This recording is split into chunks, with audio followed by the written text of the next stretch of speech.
Hello everyone. आज के इस वीडियो में हम बात करने वाले हैं अपने क्लास 12th की chapter third that is matrices. ठीक है, तो मैट्रिसेस, इसके पिछले वीडियो में मैंने आपको मैट्रिक्स की डेफिनेशन बता दी थी, मैट्रिक्स आखिर होता क्या है और ऑर्डर ऑफ मैट्रिक्स कैसे हम रिप्रेजेंट करते हैं, ये सब मैंने आपको बेसिक्स में पूरा बता चुका है। सो आप प्लीज, अगर आपने वो वीडियो नहीं देखी तो आप प्लीज पहले उस वीडियो को देख करके आए, देन इस वीडियो पे प्रोसीड करें। ओके, सो बढ़ते हैं अब नेक्स्ट हम टाइप्स ऑफ मैट्राइसिस के ऊपर, means types of matrix, matrix की प्रकार के ऊपर। ठीक है, तो पहला जो हमारा टाइप आता है वो कॉलम मैट्रिक्स आता है। और देखिए, मैंने आपको बता चुका है कि कॉलम क्या होता है एंड रो क्या होता है। ठीक है, मैट्रिक्स के अंदर हमारा कॉलम क्या होता है एंड रो क्या होता है। ठीक है, सो देखिए कॉलम मैट्रिक्स क्या होता है। और matrix is said to be a column matrix if it has only one column. ठीक है, इसका मतलब क्या हुआ कि कोई भी मैट्रिक्स होगी उसके पास सिर्फ एक कॉलम ही होना चाहिए। उसके पास कितने भी रो हो सकते हैं ये हमें मैटर नहीं करता है, बट उसके पास एक ही कॉलम होना चाहिए, बस आपको ये ध्यान रखना है। ठीक है, मैंने आपको कॉलम क्या बताई थी, जो भी हॉरिजॉन्टल्स में प्रेजेंट होते हैं वो हमारे कॉलम होते हैं, और जो भी हमारे वर्टिकल लाइन में प्रेजेंट होते हैं वो सब हमारे क्या होते हैं, रो के अंदर आते हैं ना। मैंने आपको काउंट करना भी बताया था कि नंबर ऑफ रोज को हम कैसे काउंट करते हैं मैट्रिक्स के अंदर एंड नंबर ऑफ कॉलम्स को कैसे काउंट करते हैं, तो आपको बेसिकली वो आता ही होगा। अगर आपने वीडियो नहीं देखी है तो मैंने आपको बोला कि आप जाकर के देख लीजिए। ओके, सो बढ़ते हैं हम next, that is the column matrix. So column matrix हमें बेसिकली ये बोलता है कि जिसके पास सिर्फ एक ही कॉलम हो और रो कितनी भी हो उसको इससे मतलब नहीं है ना। सो देखिए, मैं आपको एक एग्जांपल देता हूं तो बेसिकली क्लियर होगा। दो एग्जांपल दे रहा हूं, ठीक है। सो चलिए देखिए, यहाँ पे मैं क्या एक एग्जांपल ले रहा हूँ। सपोज कर लीजिए कि यहाँ पे मैं एक बड़ा सा एग्जांपल ले रहा हूँ। सपोज कर लीजिए यहाँ पे √2 लिखा है, फिर 3 लिखा है, फिर 4 लिखा है, फिर 5 लिखा है। ठीक है, अब आप मेरे को यहाँ पे बताइए कि यहाँ पे नंबर ऑफ रोज कितने हैं। तो नंबर ऑफ रोज काउंट करने के लिए मैंने क्या बताया था कि हॉरिजॉन्टल लाइन में आप देखिए कि नंबर ऑफ रोज हमें काउंट होंगे। तो यहाँ पे पहली ये हमारी रो हो गई, ये हमारी दूसरी रो हो गई, ये हमारी तीसरी रो हो गई, और ये हमारी कौन सी रो हो गई, फोर्थ रो हो गई। तो यहाँ पे टोटल नंबर ऑफ रोज कितनी है, तो 4 रोज है। तो यहाँ पे मैं रो को लिखूं, अगर रो हमारे पास कितनी है तो यहाँ पे रो है हमारी 4 है। और अगर मैं यहाँ पे आपसे पूछूं कि नंबर ऑफ कॉलम्स यहाँ पे कितने हैं, तो आप क्या बोलेंगे, नंबर ऑफ कॉलम्स हमारे यहाँ पे 1 है। कैसे है 1, आप देख सकते हैं कि हमारा कॉलम क्या होता है, जो वर्टिकल लाइंस पे प्रेजेंट हो, तो वर्टिकल लाइन में तो एक ही कॉलम में प्रेजेंट है। सो यहाँ पे क्या हुआ, यहाँ पे इसके एलिमेंट्स को नहीं गिनना है, ये सब क्या है, मैट्रिक्स के एलिमेंट है। ठीक है, सो ये एक ही कॉलम के अंदर आ रहे हैं, तो यहाँ पे इसके कॉलम कितनी है, 1 है। तो ये किसके अंदर आ जाएगी, कॉलम मैट्रिक्स का एक एग्जांपल हो जाएगा। और इसकी ऑर्डर आपको कैसे लिखना है मैंने आपको बता चुका है कि आप पहले लिखिए नंबर ऑफ रोज, तो नंबर ऑफ रोज हमारी 4 है, और फिर आप क्रॉस का सिंबल लगाइए, मींस मल्टीप्लाई का सिंबल लगा दीजिए। और आपको मैंने बता चुका है, इसको आप मल्टीप्लाई नहीं बोलेंगे, आप इसे क्या बोलेंगे, क्रॉस बोलेंगे। ठीक है, क्रॉस क्या करेंगे, 1 करेंगे, मींस नंबर ऑफ कॉलम लिख दीजिए तो क्रॉस 1, तो 4 क्रॉस 1 की मैट्रिक्स हो गई। और ये हमारा किसका एग्जांपल है, ये हमारी एक कॉलम मैट्रिक्स का एग्जांपल है। एक और मैं एग्जांपल ले लेता हूं आपके बेनिफिट के लिए।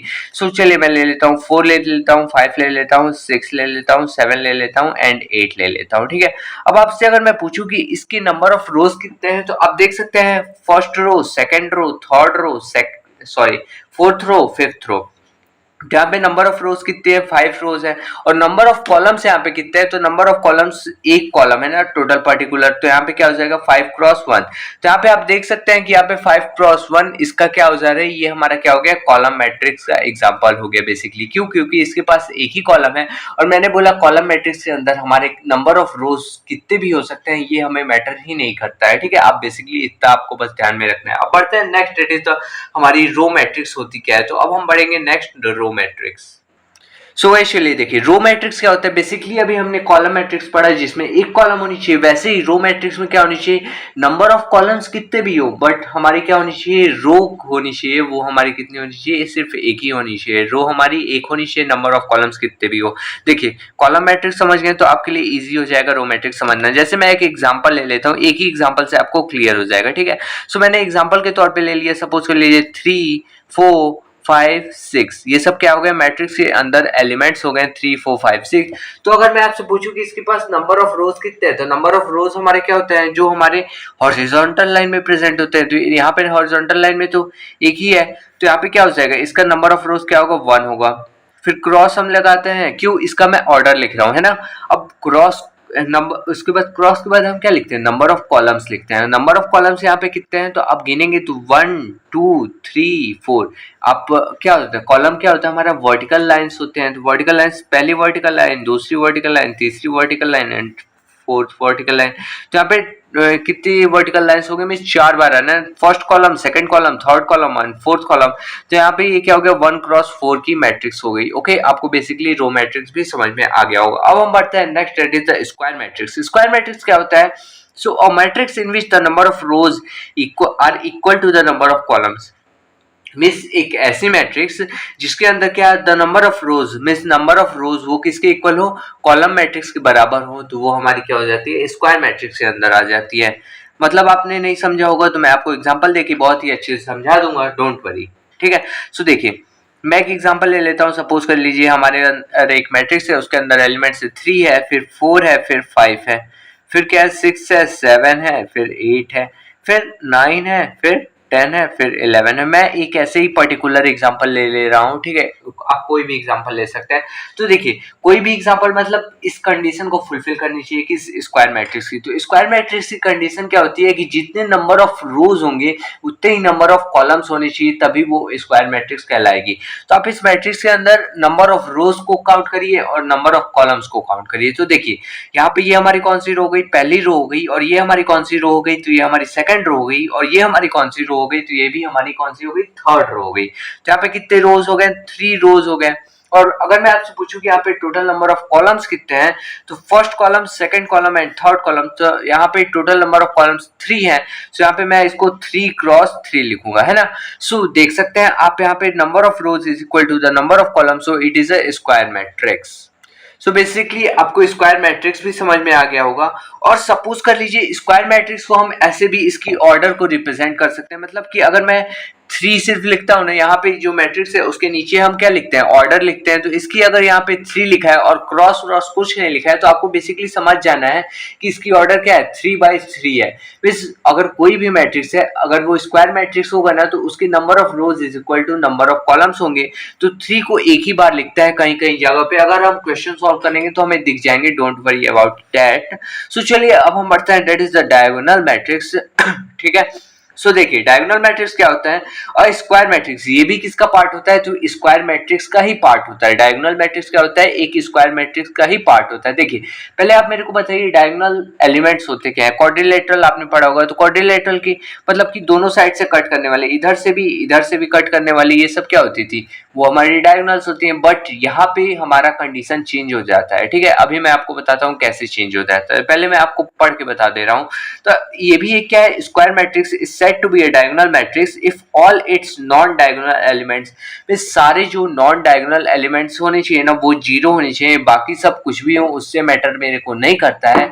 यहाँ पे बोलता है इस मतलब डायगोनल मैट्रिक्स होने के लिए कंडीशन इसकी क्या बोलती है कि उसके डायगोनल एलिमेंट्स कुछ भी हो वो मुझे मैटर ही नहीं करता है, बट जो नॉन डायगोनल एलिमेंट्स है वो क्या होने चाहिए, 0 होने चाहिए मैट्रिसेस के अंदर। ठीक है, और ये भी बात आपको याद रखनी है क्या, कि डायगोनल मैट्रिक्स जो होता है वो स्क्वायर मैट्रिक्स होना ही चाहिए, अगर नहीं है तो नहीं होगा। ठीक है, अगर मतलब हम हायर क्लासेस में पढ़ेंगे कि कैसे होगा, वो बात की बात है। अभी आप 12th में है तो 12th के हिसाब से पढ़िए। ठीक है, सो देखिए यहाँ पे क्या है हमारे पास, मैंने एग्जांपल ले लिया है, एक कोई मैट्रिक्स है और उसके अंदर एलिमेंट है 4। ठीक है, अब मैंने यहाँ पे इसके पास बताइए नंबर ऑफ रोज कितने हैं, नंबर ऑफ कॉलम्स हैं कितने हैं। तो देखिए यहाँ पे नंबर ऑफ रोज कितने हैं, पहली रो हो गई, मतलब क्या होता है रो हमारा क्या होता है, जो हॉरिजॉन्टल लाइन में प्रेजेंट होता है वही ना। तो यहाँ पे एक हॉरिजॉन्टल लाइन में प्रेजेंट है, दैट इज 4। सो ये हमारा क्या हो गया, एक रो हो गई। ठीक है, और यहाँ पे कॉलम्स कितने हैं, तो एक ही कॉलम है। तो ये कितने बाई कितने की मैट्रिक्स है, 1/1। तो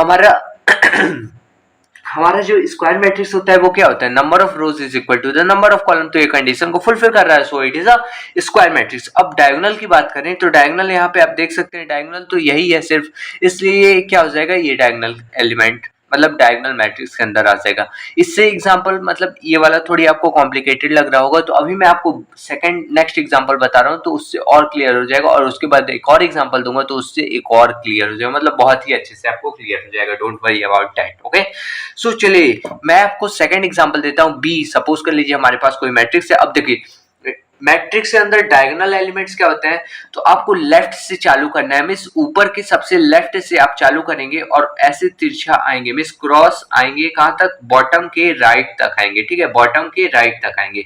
आप मतलब अपने साइड के लेफ्ट के टॉप से चालू करिए और मतलब इस साइड राइट साइड में बॉटम में सबसे ज्यादा जाइए और यहाँ पे एक टेढ़ी लाइन खींच दीजिए।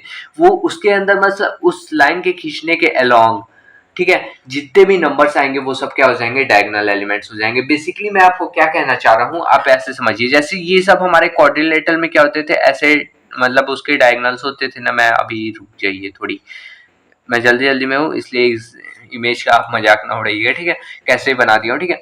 सो ये डायगोनल्स क्या होते थे, ये हमारे डायगोनल्स होते थे और ये हमारे डायगोनल्स होते, यही दोनों ना हमारे डायगोनल्स होते थे। तो ये वाली लाइन को आपको बस कंसीडर करना है और इसको आपको कंसीडर नहीं करना है मैट्रिसेस के अंदर, ठीक है। इसको समझ लिया करिए कि ये डायगोनल है ही नहीं, ठीक है। बस इधर के मतलब इस इधर के ये सब एलिमेंट्स को कंसीडर करिएगा कि ये सब डायगोनल एलिमेंट्स है, ठीक है।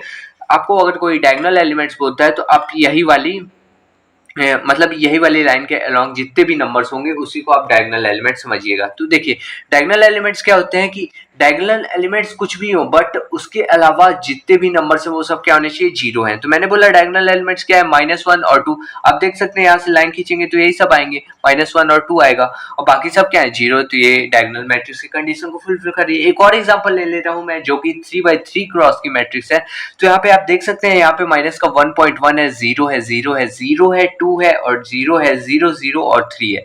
तो आप देख सकते हैं यहाँ से अगर मैं क्रॉस करूं तो यहाँ पे इसके आसपास के सारे एलिमेंट्स क्या है, जीरो है और ये सब हमारे क्या है, डायगोनल एलिमेंट्स हैं। जैसे कि माइनस का 1.1 हो गया, 2 हो गया, 3 हो गया, ये सब क्या है, हमारे डायगोनल एलिमेंट्स हैं। तो ये सब हमारे डायगोनल एलिमेंट्स के अंदर आ जाते हैं और बाकी सब क्या है, जीरो है। सो ये हमारे डायगोनल मैट्रिक्स की कंडीशन को फुलफिल कर रहा है। So it is a diagonal matrix, okay. So अब हम नेक्स्ट बढ़ते हैं, that is the scalar matrix. तो स्केलर मैट्रिक्स जो होता है ना, वो डायगोनल मैट्रिक्स का ही पार्ट होता है, ठीक है। बस इसमें एक और कंडीशन लग जाती है, क्या लग जाती है, इसकी जो डायगोनल एलिमेंट्स होनी चाहिए ना वो सेम होनी चाहिए, मींस कुछ भी हो लेकिन सेम होनी चाहिए डायगोनल एलिमेंट्स, और बाकी सब तो जीरो होंगे ही होंगे। क्यों? क्योंकि ये डायगोनल एलिमेंट्स का ही मतलब डायगोनल मैट्रिक्स का ही पार्ट है, ओके। सो यहाँ पे क्या बोल रहा है कि a diagonal matrix is said to be a scalar matrix if its diagonal elements are equal. इस उसके डायगोनल एलिमेंट्स इक्वल होने चाहिए। जैसे एग्जांपल के तौर पे मैं ले लेता हूँ, बी कोई मैट्रिक्स है, उसके अंदर एलिमेंट्स है 3 0 0 3, ठीक है। अब इसके डायगोनल एलिमेंट्स क्या है, तो 3 और 3 है, देख सकते हैं ये वाला आ रहा है, ये तो ये हमारा क्या हुआ, ये हमारा डायगोनल एलिमेंट्स हुए। और यहाँ पे हमारे क्या हुए, 0 0 हुए। तो यहाँ पे अब देख सकते हैं डायगोनल एलिमेंट्स के अलावा बाकी सब जीरो है, तो ये सब ये हमारे क्या हो गए, डायगोनल मैट्रिक्स हो गया। और स्केलर मैट्रिक्स होने के लिए जो डायगोनल एलिमेंट्स है वो सेम होने चाहिए। तो यहाँ पे भी 3 है और यहाँ पे भी 3 है, तो कंडीशन को फुलफिल कर रहा है। So it is a scalar matrix. ऐसे ही एक और एग्जांपल ले लेता हूँ, सी कोई मैट्रिक्स है, उसके अंदर एलिमेंट्स है √3 0 0 0 √3 0 एंड 0 0 √3। तो आप देख सकते हैं इसके अंदर एलिमेंट्स क्या है, इसके डायगोनल एलिमेंट्स क्या है, √3 √3 √3, बाकी सब क्या है, जीरो है। सो यहाँ पे इसके डायगोनल एलिमेंट सेम है, तो ये डायगोनल की मैट्रिक्स की कंडीशन को फुलफिल कर रही है। और इसके जो डायगोनल एलिमेंट सेम है, इसकी वजह से ये स्केलर मैट्रिक्स की भी कंडीशन को फुलफिल कर रही है। So it is a scalar matrix, okay. So अब हम नेक्स्ट बढ़ते हैं, that is the identity matrix. Identity matrix क्या होता है, तो स्क्वायर मैट्रिक्स, ये भी क्या होता है, एक स्क्वायर मैट्रिक्स का ही पार्ट होता है, ठीक है, एक स्क्वायर मैट्रिक्स का ही पार्ट होता है, ठीक है। बस इसके जो डायगोनल एलिमेंट्स होते हैं ना, वो क्या होते हैं, 1 1 1। जो जितने भी इसके डायगोनल एलिमेंट्स होंगे वो 1 1 1 होंगे। मैंने आपको बता चुका है कि डायगोनल एलिमेंट्स मैट्रिक्स के अंदर हम कौन से एलिमेंट्स को कंसीडर करेंगे, मींस तिरछे वाले, इधर लेफ्ट के टॉप से लेकर के तिरछा आप बॉटम राइट के बॉटम तक आइए, जो भी एलिमेंट्स होंगे वो सब क्या होते हैं, वो हमारे डायगोनल एलिमेंट्स होते हैं। मैंने आपको बता चुका है, ठीक है, अभी बताया जस्ट, ठीक है। सो आइडेंटिटी मैट्रिक्स क्या बोलता है कि हमारे क्या होने चाहिए, ये हमारा एक स्क्वायर मैट्रिक्स होना चाहिए। और क्या बोलता है, और ये बोलता है कि यहाँ पे हमारा क्या होना चाहिए, इसकी जो डायगोनल एलिमेंट्स होने चाहिए वो 1 1 1 होने चाहिए।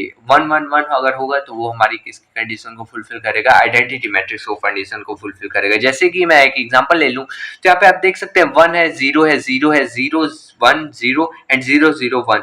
तो ये भी क्या है, एक डायगोनल मैट्रिक्स का ही पार्ट है। अगर कोई भी मैट्रिक्स डायगोनल मैट्रिक्स होगा तभी वो क्या होगा, वो हमारा आइडेंटिटी मैट्रिक्स होगा। आइडेंटिटी मैट्रिक्स होने के पहले डायगोनल मैट्रिक्स होने के लिए क्या होने चाहिए, उसके डायगोनल एलिमेंट्स होने चाहिए, बाकी सब क्या होने चाहिए, जीरो है। तो बाकी सब आप देख सकते हैं जीरो है, सिर्फ डायगोनल एलिमेंट्स को छोड़ के, ठीक है।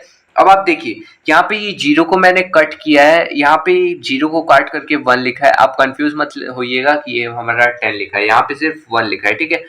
मैंने पहले ही आपको बता दिया। अब देख सकते हैं इसके डायगोनल एलिमेंट्स क्या है, सेम है, और सेम है तो यहाँ पे सेम क्या है, 1 1 1 है। तो 1 1 1 मैंने बोला कि इसके अगर कोई भी मैट्रिक्स के, कोई भी डायगोनल मैट्रिक्स के जो वो है डायगोनल एलिमेंट है, वो अगर सेम होते हैं तो वो हमारी किसकी कंडीशन फुलफिल करती है, आइडेंटिटी मैट्रिक्स की कंडीशन को फुलफिल करती है।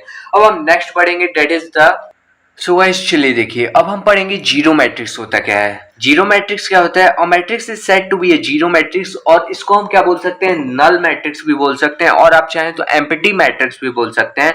अगर उसके सारे एलिमेंट्स क्या हो, जीरो, मींस किसी भी मैट्रिक्स की अगर सारे एलिमेंट्स क्या हो, जीरो हो, तो वो सब हमारे किसके अंदर आ जाएंगे, वो हमारी जीरो मैट्रिक्स के अंदर आ जाएगी। जैसे कि आप देख सकते हैं ये जो दोनों मैट्रिक्स हैं, ये दोनों अलग अलग मैट्रिक्स हैं और इनके सारे एलिमेंट्स क्या है, जीरो है। So it is a what, it is a zero matrix, ठीक है। सो गाइज अब हम नेक्स्ट बढ़ते हैं, that is the equality of matrices. तो इक्वालिटी ऑफ मैट्रिक्स क्या होता है, तो देखिए सपोज कर लीजिए हमारे पास कोई भी दो मैट्रिक्स गिवन है, मैं लेट कर लेता हूं ए मैट्रिक्स हमारे पास है, A B and C D, ठीक है। और दूसरी हमारे पास कोई मैट्रिक्स है, सपोज कर लीजिए बी कोई मैट्रिक्स है, उसके अंदर एलिमेंट्स है E F G and H, ठीक है। तो यहाँ पे देखिए ये हमारी इक्वालिटी मैट्रिक्स कब कहलाएंगे, means A and B matrix are equal. अगर आपको बोले कि ए और बी मैट्रिक्स इक्वल है तो यहाँ पे इक्वल होंगे तब क्या होंगे, if A and B are equal, if A and B are equal. अगर ये क्या होते हैं, हमारे इक्वल मैट्रिक्स होती हैं, तो इसकी कंडीशन क्या होती है कि ए जो है वो हमारा किसके बराबर होगा, ई के बराबर होगा। मीन्स यहाँ का पहला एलिमेंट यहाँ के पहले एलिमेंट के करस्पॉन्डिंग के बराबर होगा, ठीक है।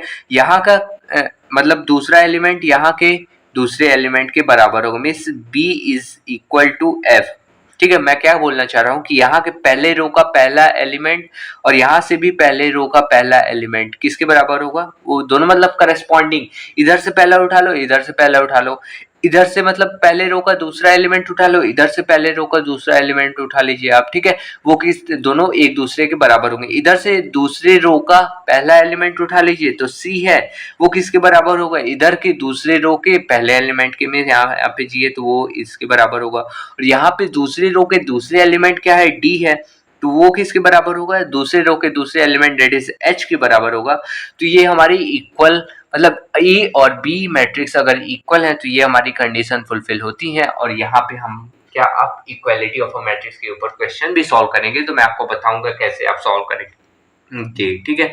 सो आज के लिए इतना ही रहने देते हैं, फिर मिलते हैं नेक्स्ट वीडियो में। Thank you for watching this video.